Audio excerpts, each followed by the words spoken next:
Est-ce que la main de l'État français se cache derrière la mort de l'écrivain et journaliste Jean Edernalier? C'est une théorie avancée par beaucoup de gens. Pour comprendre, il faut remonter à l'élection de François Mitterrand en 1981, soutenu par Allier. Mais celui-ci se montre rapidement critique du nouveau président, qui lui aurait pourtant promis un soutien pour qu'il se voit confier une chaîne de télévision.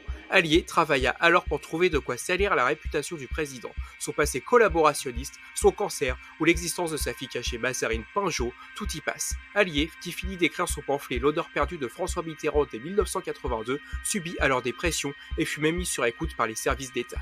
Son ouvrage ne put être publié qu'en 1996, à peine un mois après le décès de Mitterrand. Certains pensent que des proches de l'ancien président l'auraient vengé en assassinant l'écrivain, officiellement mort d'une hémorragie interne après une chute de vélo. Cependant, il n'y eut aucun témoin et aucune autopsie ne fut réalisée. De plus, le coffre de Jean Edernalier fut fouillé et certains documents furent, semble-t-il, dérobés. Certains pensent qu'il s'agissait d'informations compromettantes sur Mitterrand et certains de ses collaborateurs, ce qui pouvait justifier ce potentiel meurtre. Pourtant, il semble que la majorité des informations avaient déjà été révélées par l'écrivain. N'hésite pas à me dire ce que tu en penses en commentaire. Et si tu veux plus d'anecdotes sur les grands auteurs, like et abonne-toi.